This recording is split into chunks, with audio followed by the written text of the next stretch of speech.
बिस्मिल्लाहिर्रहमानिर्रहीम। कैसे हैं भैया आप लोग? रटना नहीं है, समझना है। सेंट text book board first year chemistry chapter number 5 states of matter liquids का पार्ट 14 करने जा रहे हैं। और इसके अंदर जो टॉपिक हमारा चल रहा है फिज़िकल प्रॉपर्टीज़ ऑफ लिक्विड्स का part 2। First property of liquid evaporation को हम पिछली वीडियो में डिस्कस कर चुके हैं।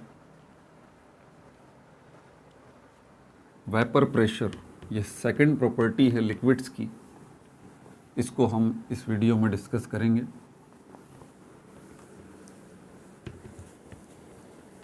कॉपी पेंसिल ले लीजिए, लेक्चर को नोट करना और मुस्कुराते रहना। जिन्होंने पिछली वीडियोस नहीं देखी हैं इस चैप्टर की, तो ये जो आपको यूट्यूब पे स्क्रीन नज़र आ रही है, इसके नीचे डिस्क्रिप्शन का ऑप्शन है। डिस्क्रिप्शन के अंदर लिंक्स मौजूद हैं, आप इस चैप्टर की पिछली वीडियोस देख सकते हैं, उनके लिंक्स मौजूद हैं।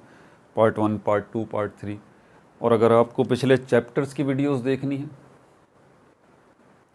तो फिर आप जो है वो ये जो आपको स्क्रीन नज़र आ रही है, इसके नीचे लोगो बना हुआ है रटना नहीं समझना है का, उस पर क्लिक करें तो पेज खुल जाएगा। वहाँ प्लेलिस्ट का ऑप्शन है, उस प्लेलिस्ट के ऑप्शन पे क्लिक करें तो उसके बाद जो है प्लेलिस्ट आ जाएंगी। 18-20 प्लेलिस्ट हैं, उन्हीं के अंदर 11th केमिस्ट्री की प्लेलिस्ट मौजूद है। उस पर क्लिक करें तो सारी वीडियोस इस बुक की पिछले चैप्टर्स की आ जाएंगी आपके सामने। ये डाउनवर्ड एरो अगर आपको नज़र आता है या इस तरह का एरो नज़र आता है तो इसका मतलब ये है कि आपको पूरी प्लेलिस्ट नज़र नहीं आ रही। इन पे आप क्लिक करें या इस पर क्लिक करें तो बाकी की प्लेलिस्ट नज़र आ जाएंगी। 18-20 प्लेलिस्ट हैं, ठीक है। उन्हीं के अंदर 11th केमिस्ट्री की भी प्लेलिस्ट है। मैट्रिक बायोलॉजी की प्लेलिस्ट भी मौजूद है। मैट्रिक पाकिस्तान स्टडी की भी प्लेलिस्ट मौजूद है। और अगर आपकी बेसिक्स वीक हैं मैथमेटिक्स की तो बेसिक्स ऑफ मैथमेटिक्स की भी प्लेलिस्ट मौजूद है। बेसिक्स ऑफ केमिस्ट्री की भी प्लेलिस्ट मौजूद है। बेसिक्स ऑफ इंग्लिश लैंग्वेज की भी प्लेलिस्ट मौजूद है। और अगर आपकी बेसिक्स अच्छी हैं इंग्लिश लैंग्वेज की, आप एडवांस लेवल देखना चाहते हैं तो टेंसेस और उसके अंदर एक्टिव वॉइस पैसिव वॉइस सीखने के लिए इंग्लिश लैंग्वेज एडवांस 1 की प्लेलिस्ट मौजूद है। इसके अलावा शॉर्ट्स की प्लेलिस्ट मौजूद है। Pin point two the point chemistry के कॉन्सेप्ट्स, एलिमेंट क्या है, कंपाउंड क्या है, व्हाट सीरीज़ इसके अंदर पूरी मैंने बनाई है, तो वो देखिए आप। आपको टू द पॉइंट 1 मिनट की वीडियोस हैं, उसके अंदर आपको टू द पॉइंट कॉन्सेप्ट मिल जाएगा। उसकी भी प्लेलिस्ट मौजूद है शॉर्ट्स की। पिछली बुक्स जो हैं, ओल्ड बुक्स जो हैं केमिस्ट्री, फिज़िक्स और मैथमेटिक्स, इनकी वीडियोस अगर आपको देखनी है तो उनकी भी प्लेलिस्ट मौजूद है। उसमें मैंने लिखा हुआ भी है केमिस्ट्री 9-10 सेंट text book board, old chemistry old book, physics old book, mathematics old book, तो वो देखिए, तो वो भी इसके अंदर मौजूद है। अब हम चलते हैं अपने टॉपिक की तरफ। ये आपकी बुक के मुताबिक हम चलते हैं, नए आने वाले बच्चे इसको समझ लें कि हम बुक के मुताबिक जो है वो चलते हैं। तो ये देख लें यहाँ पर आपका, अभी हम पहुँच गए हैं पेज नंबर 111। इस पे आपको वेपर प्रेशर नज़र आ रहा होगा। ये दूसरी प्रॉपर्टी है, दूसरी फिज़िकल प्रॉपर्टी है लिक्विड की। वेपर प्रेशर को डिस्कस करते हैं। ये मैं आपको पहले बता चुका हूँ। टू द पॉइंट इसका मतलब क्या है वेपर प्रेशर का? वेपर प्रेशर का मतलब सीधा सीधा यही है, वो प्रेशर जो कि वेपर्स प्रोड्यूस करते हैं किसी भी लिक्विड के, वो प्रेशर जो कि वेपर्स प्रोड्यूस करते हैं। एक बीकर ले लें आप, ठीक है। इसकी एक्चुअल डेफिनेशन भी अभी आएगी आगे। एक बीकर ले लें आप। ये बीकर जो है वो ओपन है, खुला हुआ है, और इसके अंदर ये पानी है। तो आप ज़रा देखें कि इस बीकर के बाहर क्या है। इस बीकर के बाहर ये जो है सारा का सारा ये आपका एटमॉस्फेयर है। एटमॉस्फेयर में क्या मौजूद है? एयर मौजूद है जो कि मुख्तलिफ़ गैसेस का मिक्सचर है। इसके अलावा इस एयर के अंदर ऑलरेडी वाटर वेपर्स भी मौजूद हैं, वाटर वेपर्स भी मौजूद हैं। क्योंकि पानी सिर्फ आपके इस बीकर में नहीं है, पानी तो समंदरों में भी है, दरियाओं में भी है, और समंदर दरिया सारे इस एनवायरनमेंट में मौजूद हैं, इस बीकर के बाहर हमारी इस दुनिया में। तो वहाँ से भी वेपर्स बन रहे हैं, ठीक है। और वेपर्स जो बनते हैं वो एवापोरेशन के प्रोसेस के ज़रिए भी बनते हैं और बॉइलिंग के प्रोसेस के ज़रिए भी वेपर्स बनते हैं। तो एयर मौजूद है और वाटर वेपर्स मौजूद हैं। वाटर वेपर्स जो हैं वो गैशियस स्टेट है, गैशियस स्टेट है वाटर की, ठीक है। मतलब गैस जैसा बिहेवियर है इन वाटर वेपर्स का। याद रहे, वाटर वेपर्स गैस नहीं है, गैस जैसा बिहेव करते हैं, गैस जैसे हो जाते हैं, लेकिन गैस नहीं है, ठीक है। वक्ती तौर पे एक समझ लें आपके गैस बन जाते हैं, यानी कि इसकी नेचर गैस नहीं है, इसकी नेचर है लिक्विड वाटर जो ऑर्डिनरी टेम्परेचर पे होते हैं। इसके अलावा डस्ट पार्टिकल्स भी मौजूद हैं। तो एयर और अदर गैसेस भी मौजूद हैं। एयर वो तो उसके अंदर ही आ जाएंगी, सारी एयर के अंदर ही आ जाएंगी। तो ये सब कुछ जो है वाटर वेपर्स, ये आपके एनवायरनमेंट में इधर मौजूद है। तो ये एयर के अंदर जो गैसेस हैं वो भी प्रेशर लगा रही हैं, ठीक है, वो भी प्रेशर लगा रही हैं। गैस के मॉलिक्यूल्स जो हैं वो भी प्रेशर लगा रहे हैं। कहाँ लगा रहे हैं? एक दूसरे पर प्रेशर लगा रहे हैं।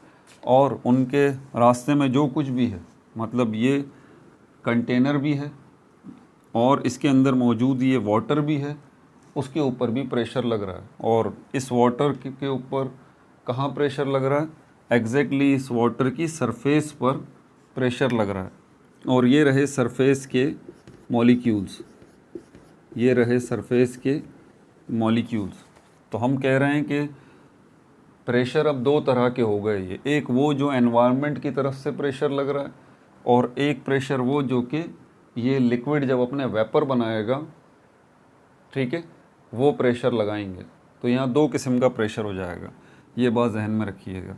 तो एयर के अंदर जो गैसेस हैं उनके जो मॉलिक्यूल्स हैं वो भी प्रेशर लगा रहे हैं सब चीज़ों के ऊपर, आपस में एक दूसरे पर भी। और इस एनवायरनमेंट में जो कुछ भी है, आप हैं, मैं हूँ, ये कंटेनर है, इसके अंदर मौजूद पानी है, सब पे प्रेशर लगा रहे हैं। इसके अलावा वाटर वेपर्स जो एनवायरनमेंट में मौजूद हैं वो भी यही काम कर रहे हैं, वो भी प्रेशर लगा रहे हैं एक दूसरे के ऊपर भी, और इस कंटेनर पे भी, और इसमें मौजूद पानी के ऊपर भी। इसी तरह डस्ट पार्टिकल्स जो हैं वो भी ये काम कर रहे हैं। अब दूसरी किस्म का प्रेशर, ये तो प्रेशर वो था जो आउटसाइड था। इनसाइड अब इस लिक्विड की तरफ देखें, पानी की तरफ, ये क्या होगा? ये वाटर जो है वेपर्स में कन्वर्ट होगा। इसके सरफेस के मॉलिक्यूल्स जो हैं वो एस्केप होंगे, यहाँ से निकलना शुरू होंगे, ठीक है। इस बात को एवापोरेशन कहा जाता है और पिछली वीडियो में हम इसको डिस्कस कर चुके। कौन सी चीज़ कंपेल कर रही है इनको, कौन सी चीज़ मजबूर कर रही है इन सरफेस के वाटर मॉलिक्यूल्स को एस्केप करने पर, इस निकलने पर बाहर, कि ये यहाँ से वाटर मॉलिक्यूल्स निकल के एनवायरनमेंट में शामिल हो जाएं? तो वो चीज़ है टेम्परेचर, ठीक है, वो कंपेल कर रही है। जितना ज़्यादा एनवायरनमेंट में टेम्परेचर होगा उतना ज़्यादा ही एवापोरेशन होगा, यानी कि मेकिंग ऑफ वाटर वेपर्स होगा। आप बॉयल नहीं कर रहे इसको, बॉयल करने वाला मामला अलग है, बॉयल से भी जो है वाटर वेपर्स बनते हैं। बहरहाल ये तफसील मैंने आपको बता दी। अब जो है हमारा जो टॉपिक है वो है वेपर प्रेशर का। वेपर प्रेशर, यही वेपर्स जो हैं, यही वेपर्स जो अब इनकी बात नहीं कर रहे बाहर, ये जो प्रेशर लगा रहे हैं, गैस के मॉलिक्यूल्स प्रेशर लगा रहे हैं, वाटर वेपर्स प्रेशर लगा रहे हैं, डस्ट पार्टिकल्स प्रेशर लगा रहे हैं, ये आपके इधर हैं, एनवायरनमेंट में हैं, एटमॉस्फेयर में हैं, इस लिक्विड से बाहर हैं, ठीक है। हम जिस वेपर प्रेशर की बात कर रहे हैं ये वो वेपर प्रेशर है जो कि इस लिक्विड के वेपर्स लगाएंगे प्रेशर बनने के बाद, ठीक है, बनने के बाद ये वेपर्स जो हैं जो प्रेशर लगाएंगे इस लिक्विड के, हम उस प्रेशर को वेपर प्रेशर कह रहे हैं यहाँ पर, ये बात जहन में रखिएगा। तो एक्सटर्नल वेपर प्रेशर भी है, इंटरनल वेपर प्रेशर भी है। अब आगे चलते हैं, ये तो बात हो गई। अब इसके की पॉइंट्स जो हैं वो आप नोट कर लीजिए। इसकी एग्जैक्ट डेफिनेशन आगे भी आएगी वो मैं बताऊंगा।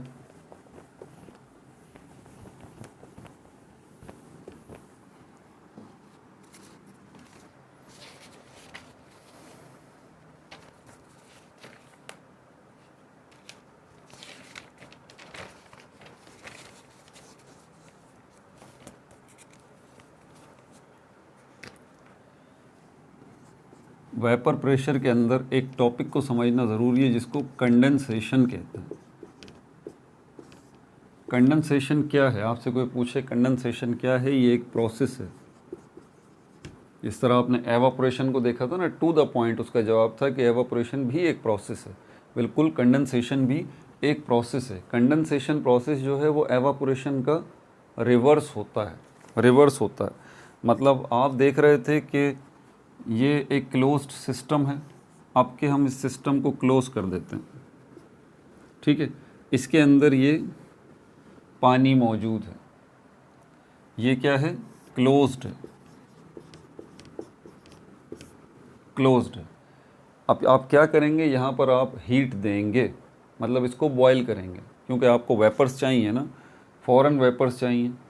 एवापोरेशन का वेट नहीं कर सकते अभी फ़िलहाल आप, ठीक है, क्योंकि आपने ढक्कन को भी बंद किया हुआ है, तो आपको वेपर्स चाहिए। अब वेपर्स एवापोरेशन के ज़रिए भी मिल जाते हैं, लेकिन आप वो नहीं चाह रहे, उसमें टाइम लगता है, आप फ़ौरन वेपर्स चाहते हैं, तो आप फिर क्या करेंगे, इसको हीट करेंगे। तो हीट करने पे भी क्या होगा, हीट करने पे भी ये जो मॉलिक्यूल्स हैं इनकी जो है वो काइनेटिक एनर्जी जो है वो इंक्रीज़ होगी। एवापोरेशन के अंदर भी तो यही हो रहा था कि मॉलिक्यूल्स की काइनेटिक एनर्जी इंक्रीज़ हो रही थी। कैसे, bye absorbing heat from the surrounding, bye absorbing heat, absorbing heat, bye absorbing heat. तो एवापोरेशन में हीट जो एब्जॉर्ब हो रही थी वो सराउंडिंग से हो रही थी, एनवायरनमेंट से हो रही थी। अब जो है एब्जॉर्बिंग ऑफ हीट जो हो रही है वो आप दे रहे हैं, आप हीट दे रहे हैं ना, नीचे आपने आग लगाई हुई है, इस बीकर को, इस कंटेनर को आपने चूल्हे पर रखा हुआ है, तो नीचे से हीट मिल रही है ना। तो हीट जैसे ही मिल रही है, या तो सराउंडिंग से मिल रही है, एनवायरनमेंट से मिल रही है, या आप हीट दे रहे हैं, दोनों सूरतों में हीट जा किसके पास रही है, इस लिक्विड के मॉलिक्यूल्स के पास जा रही है। और इस लिक्विड के मॉलिक्यूल्स के पास जाने के बाद ये मॉलिक्यूल्स ज़्यादा एनर्जेटिक हो रहे हैं, मीन्स इनकी काइनेटिक एनर्जी में इजाफ़ा हो रहा है, काइनेटिक एनर्जी में इजाफ़ा हो रहा है। जैसे जैसे काइनेटिक एनर्जी में इजाफ़ा होता रहेगा इन मॉलिक्यूल्स की, ये क्या करेंगे, अपने दरमियान मौजूद जो स्ट्रॉन्ग हाइड्रोजन बॉन्डिंग है उसको तोड़ देंगे, उसको तोड़ देंगे। या दूसरे लफ्ज़ों में इनके दरमियान मौजूद जो hydrogen bond, strong hydrogen bond था, वो धीरे धीरे वीक होना शुरू हो जाएगा। किस पॉइंट ऑफ व्यू से, क्योंकि मॉलिक्यूल्स ताकतवर होना शुरू हो जाएंगे। ज़रा इस लॉजिक को समझिएगा, हाइड्रोजन बॉन्ड वीक नहीं हो रहा, बल्कि वाटर के मॉलिक्यूल्स जो हैं वो ज़्यादा ताकतवर हो रहे हैं। समझ में आ गई बात, वो ज़्यादा ताकतवर हो रहे हैं। तो इस तरह ये इन्वर्स रिलेशनशिप हो रहा है यहाँ पर। तो वाटर के मॉलिक्यूल्स ज़्यादा हो रहे हैं, एनर्जेटिक हो रहे हैं, उनकी काइनेटिक एनर्जी बढ़ रही है। इसका दूसरा नतीजा किस जगह पे निकल रहा है कि मॉलिक्यूल्स के दरमियान जो हाइड्रोजन बॉन्डिंग है वो वीक हो रही है। और फाइनली एक वक्त ऐसा आएगा जब यहाँ से ये मॉलिक्यूल्स जो है वो निकलना शुरू हो जाएंगे, मॉलिक्यूल्स निकलना शुरू हो जाएंगे।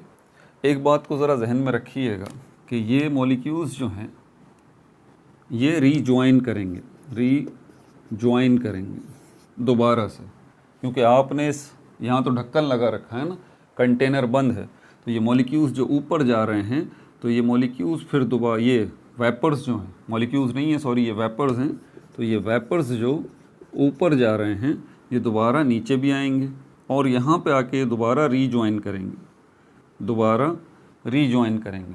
तो ये इनके जाने का और वापस आने का प्रोसेस जो है वो चलता रहेगा। आपको पता है जब ये वेपर्स यहाँ से जा रहे थे और जब ये वेपर्स वापस आके इस दोबारा अपने लिक्विड से टकरा रहे थे, तो क्या हो रहा था, ये दोबारा वेपर्स जो है वो कन्वर्ट हो रहे थे, कन्वर्ट इनटू लिक्विड, ये लिक्विड में कन्वर्ट हो रहे थे। तो अब यहाँ दो किस्म की कन्वर्जन आपने नोट की है इस क्लोज्ड सिस्टम के अंदर। एक तो कन्वर्जन हो रही है liquid into vapour, liquid into vapour, और दूसरी जो कन्वर्जन हो रही है वेपर इनटू लिक्विड। ऐसी ही बात है, लेकिन इनका रेट जो है उसमें फ़र्क है। रेट मतलब इनकी तादाद, इनकी रफ्तार में फ़र्क है, क्योंकि आपने अभी स्टार्ट लिया है, आपने हीट देना शुरू किया है। जैसे जैसे आप हीट देते रहेंगे वेपर्स बनते रहेंगे। अब वेपर्स जो बन रहे हैं और दोबारा वेपर्स जो हैं वो रीजॉइन करना शुरू हो जाएंगे यहाँ पर, लेकिन सारे नहीं, सारे नहीं। शुरू में 2, 4, 6, 8, 10 ये रीजॉइनिंग होके दोबारा लिक्विड बनाएंगे।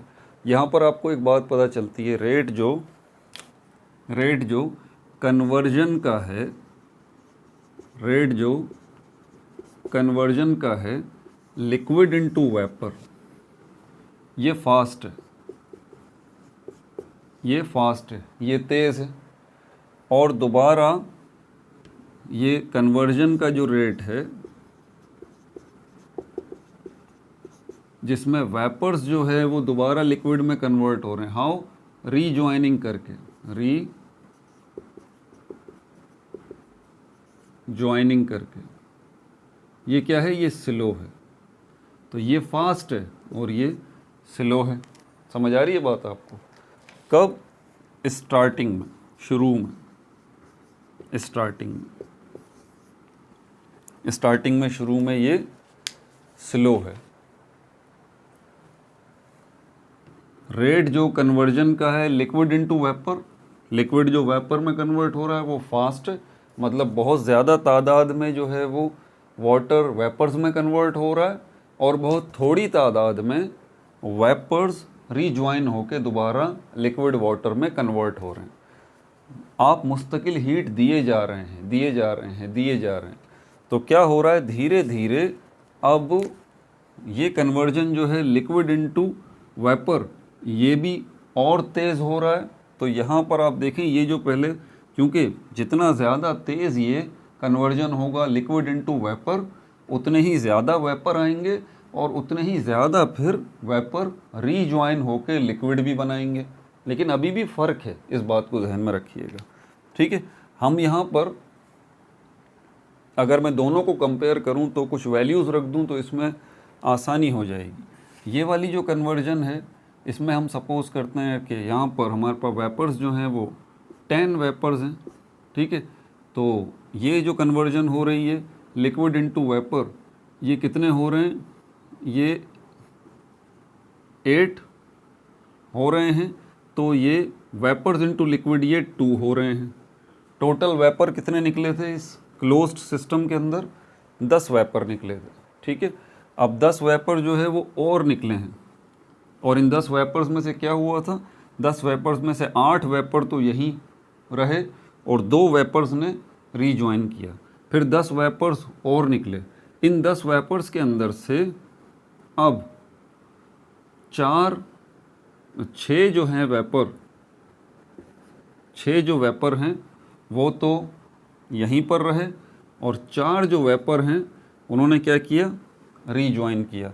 फिर 10 वेपर्स जो हैं वो और निकले। इनमें से अब 4 जो है वो वेपर्स यहाँ रहे और 6 वेपर्स ने रीजॉइन किया। फिर क्या हुआ कि 10 वेपर्स और निकले, इसमें से 2 जो है वो इस क्लोज्ड एनवायरनमेंट में रहे, और 8 जो हैं वेपर्स उन्होंने रीजॉइन किए। आपने देखा कि रेट ऑफ कन्वर्जन जो है वो स्लोली जो है वो बढ़ रहा है, स्लोली जो है वो बढ़ रहा है, कि ये कन्वर्जन जो है वो अब लिक्विड वाटर जो है वो वेपर्स में कन्वर्ट हो रहा था।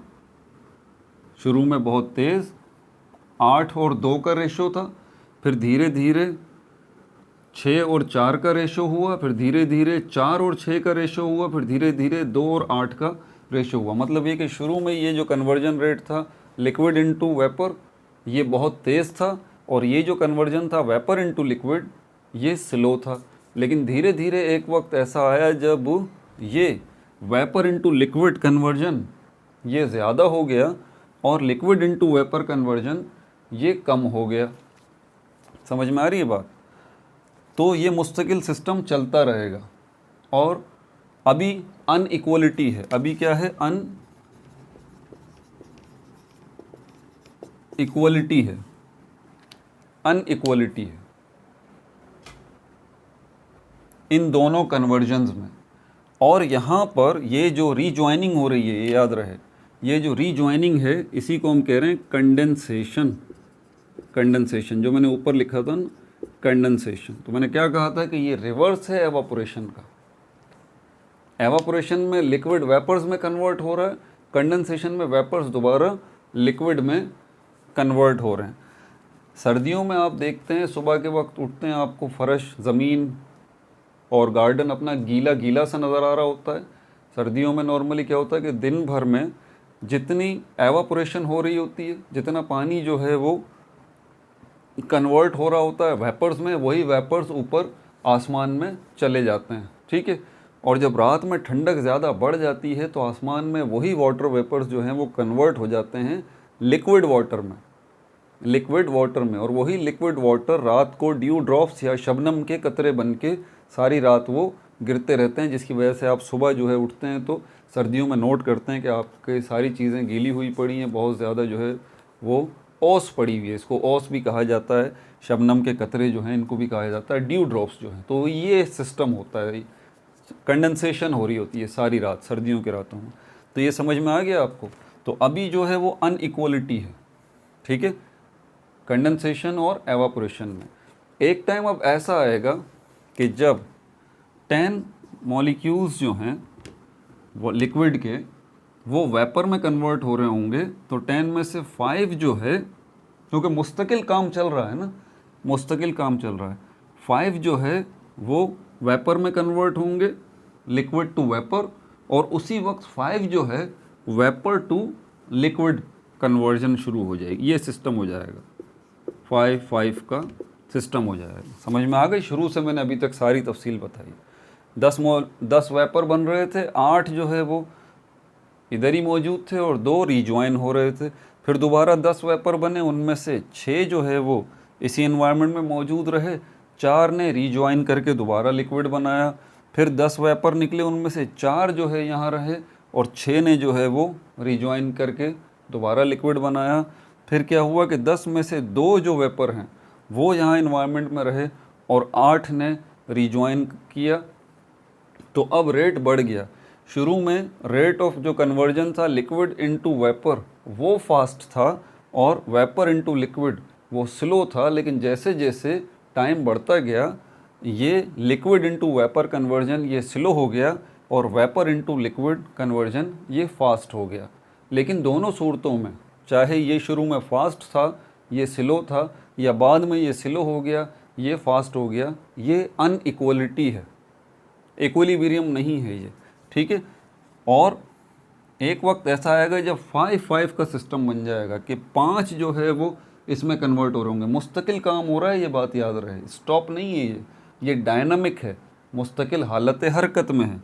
तो ये 5 बन रहे हैं तो 5 ही रीजॉइन हो रहे हैं, 5 बन रहे हैं, 5 रीजॉइन हो रहे हैं, 5 बन रहे हैं, 5 रीजॉइन हो रहे हैं। ये रीजॉइन होकर जो दोबारा लिक्विड बना रहे हैं, थोड़ा सा गौर करें आप, ये 5 जो यहाँ से बन रहे हैं, 5 बन रहे हैं, 5 बन रहे हैं।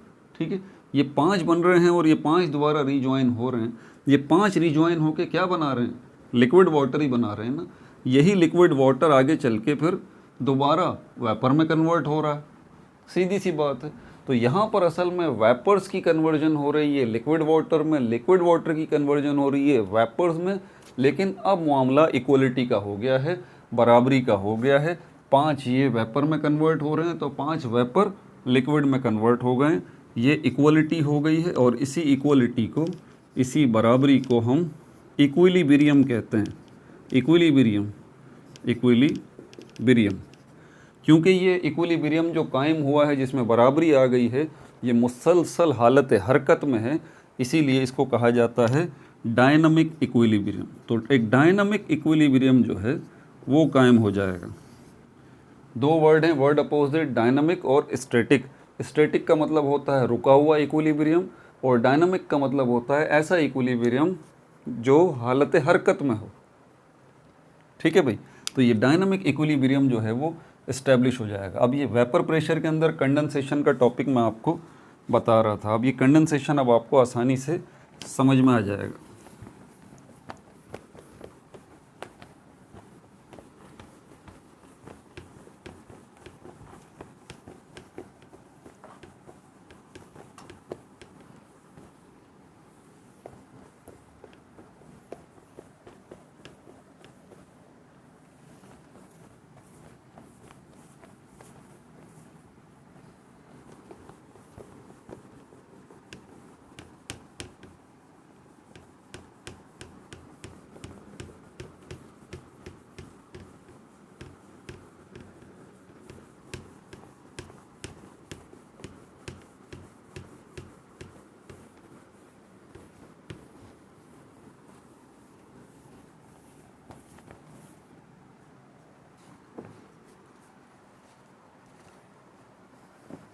इसके पॉइंट्स जो हैं इंशाल्लाह मैं अगले पार्ट में लिखूँगा। थोड़ा सा मार्कर जो है ना वो गड़बड़ कर रहा है, अगले पार्ट में लिखूँगा। ठीक है, ये मेरे पास पॉइंट सारे लिखे हुए हैं, लेकिन इसको हम कंटिन्यू करेंगे। बेसिक कॉन्सेप्ट मैंने बहरहाल दे दिया है। ठीक है भाई, अपना बहुत ज़्यादा ख्याल रखिएगा। No like no subscribe, only share.